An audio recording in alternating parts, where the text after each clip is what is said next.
जय हिंद। आज के विषय में समझेंगे ओवैसी के सभा में कुछ ऐसा कांड हो गया है जिस वजह से अगर आप इंडियन है तो भाई साहब आपके हृदय में अत्यंत क्रोध उत्पन्न होगा तब जब आपको यह पता चलता है कि ये लोग खाते तो इंडिया के हैं, रहते हैं इंडिया में, मरते हैं तो उसके बाद कब्र में भी इंडिया के मिट्टी में ही जाता है। ऐसे विषय में इंडिया में रहने के बावजूद ये लोग पाकिस्तान के नाराबाजी लगाने लगे हैं। ऐसे विषय में ये मामला झारखंड से जुड़ा हुआ है। तो आइए समझते हैं कि आखिर क्या हुआ है, ऐसा मजबूरी क्या आ गया कि ओवैसी के सभा में ही ऐसा कुछ सुनने को हमें दोबारा मिला है। जब मैं दोबारा बोल रहा होता हूँ तो आपके मन में एक सवाल जरूर आ रहा होगा कि सर बीते कुछ वर्ष पहले भी ऐसा कुछ हुआ है क्या? जी हाँ, ऐसा कुछ देखने को मिला है और ये सेकेंड बार ऐसा कुछ देखने को मिला। यही वजह बन जाता है कि इसके ऊपर बेहद शक के साथ कहीं ना कहीं एक क्रोध भी उत्पन्न हो ही जाता है। ऐसे में आइए समझते हैं कि आखिर मामला क्यों चुनाव से जुड़ा हुआ है। यहाँ पक्ष विपक्ष का भी ढेर सारा आरोप प्रत्यारोप का भी चाल चलने लगा है। तो ये कहीं ना कहीं देश से जुड़ा हुआ मामला है। यकीनन विपक्ष वाले तो बोलेंगे ही। ऐसे में इंडिया के हर वो बच्चा भी बोल देगा यार जब आप यहाँ पे रहते हो और कहीं बाहर का नाराबाजी करोगे तो यकीनन बोलेगा, मैं भी बोलूँगा, आप भी कमेंट में अवश्य बोल सकते हैं। तो आइए समझते हैं कि आखिर ये मामला जब मैंने पीछे बताया आपको झारखंड का, यकीनन मैं ये चीज़ समझ सकता हूँ कि मेरे जितने भी ऑडियंस है, जो लोग मेरे वीडियो देख रहे हैं, उसमें से करीब 5% लोग ही शायद इस शख्स को पहचानते हो या फिर उससे भी कम पहचानते होंगे।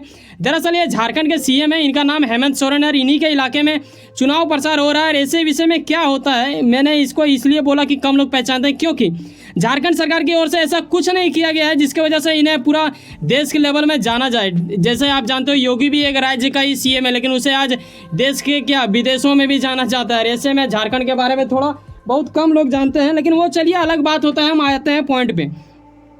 झारखंड के गिरिडीह जिला स्थित डुमरी विधानसभा को लेके एक चुनाव है जिसे 5 सितंबर 2023 को अंजाम दिया जाएगा। ऐसे में क्या है कि इसी चुनाव प्रचार के लिए एनडीए पार्टी का हम बात करें, चाहे हम बात करें अभी हाल ही में बने राहुल गांधी साहब मिले हुए हैं, करीब बहुत सारे इसमें दल मिल के बना है इंडिया। आपको यकीनन पता होगा देश के नाम पे रखा गया है संगठन का नाम, यानी गठबंधन आप बोल सकते हो। संगठन क्या नाम मूर्खता वाली बात होगा।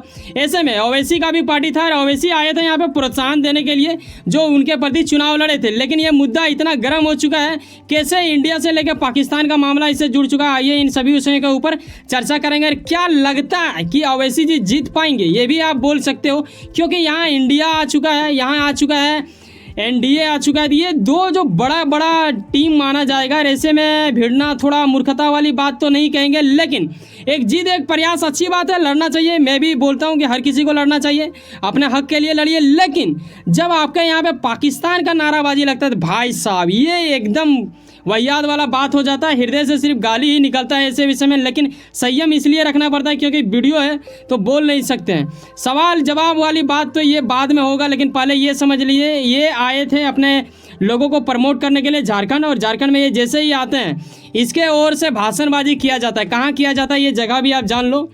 ओवैसी पार्टी के जो प्रत्याशी होते हैं उनके मतलब प्रोत्साहन एक प्रकार से बोल सकते हो कि प्रोत्साहन ये बढ़ाने के लिए आए थे। डुमरी के हाई स्कूल जनसभा इनके ओर से किया जाता है। संबोधित करते वक्त इन्होंने काफ़ी भाषणबाजी किया है अलग अलग चीज़ों के ऊपर। अभी हाल ही में आपने देखा कि यूपी में मुजफ्फरपुर में एक महिला टीचर थी प्राइवेट, उन्होंने एक बच्चे को मार दिया था। वो करीब 7 साल का था लगभग, ऐसे करके 6 से 7 साल के। उसके प्रति इन्होंने बोला और कई चीज़ अतिरिक्त चीज़ के भाषणबाजी किया, लेकिन उस चीज़ के बारे में हम लोग नहीं जाएंगे क्योंकि मेरे चैनल में अक्सर आपको देखने को मिलता है देश विदेश का बात, क्योंकि ये पाकिस्तान से जुड़ चुका है। इसीलिए मुझे लेना थोड़ा उम्मीद लगा रहेगा, अच्छा रहा, क्योंकि देखो ये चीज़ मैं बर्दाश्त नहीं कर सकता कोई हमारे देश में रह के पाकिस्तान का नाराबाजी करे। इसीलिए मैंने इस वीडियो को बनाने के लिए ज़रूरी समझा। यहाँ ये देख लो कि देखो ये बीते दिन ही हुआ है, ज़्यादा दिन हुआ नहीं, एक दिन पहले ऐसा हुआ है। ये जो आप देख रहे हो दाढ़ी वाला, यही बंदा चुनाव में खड़ा है। यहाँ आप देखो इनका नाम भी यहाँ पे लिखा हुआ क्या है जी, मोबिन, ठीक है। तो मोबिन जी को ये प्रमोट कर रहे थे, लेकिन इसी प्रमोट के बीच में भाषणबाजी करते वक्त एक बंदा की ओर से नाराबाजी लगा दिया जाता है पाकिस्तान का।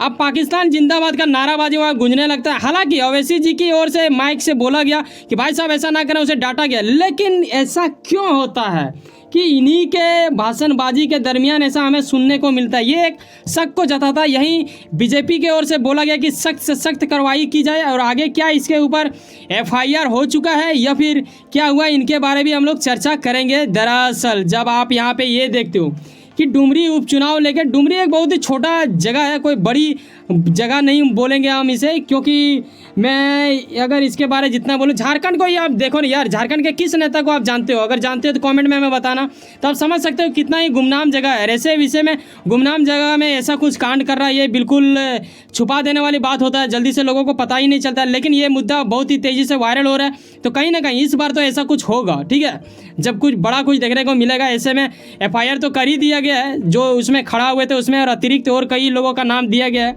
इसके बारे में जानेंगे कानून क्या करेगी। शायद हो सकता है कि NSA लगा दिया जाए। अब NSA क्या होता है ये आपको पता होना चाहिए भाई साहब। जब आप देश विरोध कुछ कार्य करने लगते हैं या फिर देश को बदनाम करने की स्थिति उत्पन्न करते हैं, लोगों को छिन भिन्न करने की या फिर लड़ाने की कोशिश करते हैं, ऐसे विषय में जहाँ देश जुड़ जाएगा उसमें आपको NSA के अंतर्गत लपेट लिया जाएगा।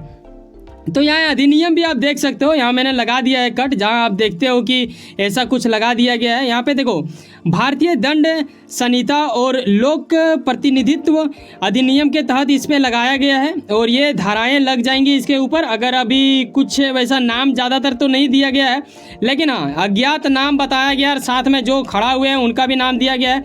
और ये इसके विपक्ष वाले किए हैं, क्योंकि देखो आप चुनाव लड़ रहे हो भाई साहब, दूसरे को भी जितना है वैसा मौका दोगे तो यकीनन करेगा, और मौका आप दो या ना दो, देश के खिलाफ करोगे यार कोई भी करेगा। हो सकता है मेरे ही ऑडियंस में किसी को लगेगा तो वो भी जाके कर दे, तो ऐसा यकीनन करना भी चाहिए। ऐसा नाराबाजी कैसे कर सकता है? जिस बंदे ने ऐसा लगाया उस बंदे को सामने लाओ, उसके ऊपर NSA लगवाओ, उसके ऊपर कड़ी से कड़ी सजा दिलवाओ, ऐसा मांग होना ही चाहिए, यकीनन होना चाहिए। आज अगर हम लोग छोड़ देंगे तो कल जाके और कोई कहीं पे भोंकेगा, इसे भोंकना ही कहना पड़ेगा, क्योंकि ये कहने वाली बात तो है नहीं भाई साहब। आप झारखंड में ऐसा कुछ कैसे कर सकते हो? चाहे झारखंड रहे या फिर कोई भी राज्य रहे, चाहे किसी भी जगह पे आप हो, देश का भारतीय देश हो और आप ऐसे मतलब करते हो, बिल्कुल वाहियातपन ये लगता है यार। कैसे? इसके बारे में थोड़ा इतिहास भी टटोलेंगे, क्या टटोलेंगे इसके बारे में बताऊंगा अभी। ये देखो, जैसे कि मैंने यहाँ पे अभी लाइनिंग दिखाया, 2020 याद है आपको, जब ऐसा ही ओवैसी का एक सभा चल रहा था बेंगलुरु में, और पाकिस्तान जिंदाबाद का नारा लगाए जाते हैं। ये यहाँ पे एक बच्ची बोलना गलत होगा, ये कोई बच्ची नहीं है, ठीक है, एजेड था, इतना भी एजेड नहीं था, लेकिन लड़की आप इसे बोल सकते हो।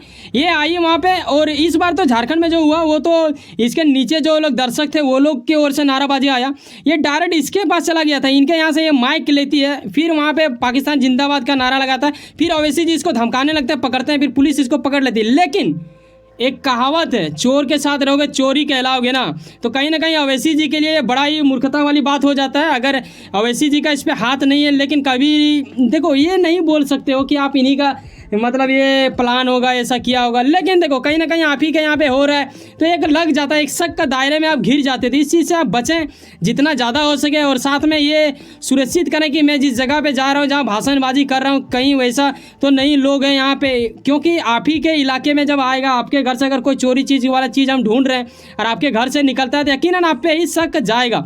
और ऐसे विषय में ये भी कहीं ना कहीं घिर चुके हैं। रही बात झारखंड के, तो ये हेमंत सोरेन का पता नहीं भाई साहब ये क्या क्या करते हैं, लेकिन हाँ ठीक ठाक चलाते हैं। यहाँ पे पात वात ज़्यादा कुछ रहता है, ठीक है, ये जंगल इलाका मतलब माना जाता है, झारखंड वैसा कुछ है नहीं, लेकिन खनिज के मामले में अत्यधिक चीज़ यहाँ पे रहता है। लेकिन इसके बावजूद भी इतना ज़्यादा पिछड़ा हुआ है, क्योंकि मैं ग्लोबल ज़्यादा बनाता हूँ अपने चैनल में वीडियो, तो वैसे में कभी झारखंड का नाम हमें देखने को ही नहीं मिलता। बड़ा दुख पहुँचता है कि अगर झारखंड के पास इतना खनिज है, उसके बावजूद भी ऐसा क्यों नहीं कर रहा है। आपके मन में आ रहा होगा कि सर आप झारखंड के प्रति इतना ज़्यादा क्यों एक्स्ट्रा बोल रहे हो। दरअसल इससे मेरा कुछ लगाव है, इसीलिए मैं चाहता हूँ कि झारखंड अगर आगे बढ़े तो एक अच्छा होगा। यकीनन मेरे हृदय से दुआ है, और यहाँ कुछ बदलाव हो ताकि बाकी राज्यों के जैसा हो। अभी यहाँ पे देखो योगी को, बिहार का भी देख लो यार, वो सबको हर कोई जानता है, लेकिन झारखंड का मतलब नाम ही निशान नहीं आता है भाई साहब।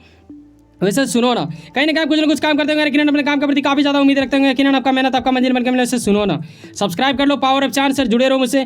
चलो मिलते हैं किसी नेक्स्ट वीडियो में। जाने से पहले एक बात ख्याल रखना भाई साहब, नीचे डिस्क्रिप्शन में जाइए, एक लिंक मिलेगा, टच कीजिए, वर्ल्ड अफेयर्स हिंदी, वो भी मेरा चैनल है। अगर आप चाहते हैं इंटरनेशनल चीज़ों से लगाव रखना तो उससे भी सब्सक्राइब कर लो, और अगर इस चैनल को नहीं किया तो सबसे पहले तो इसे ही कर लो भाई, क्योंकि बिल्कुल फ्री होता है। बाय, जय हिंद, जय भारत।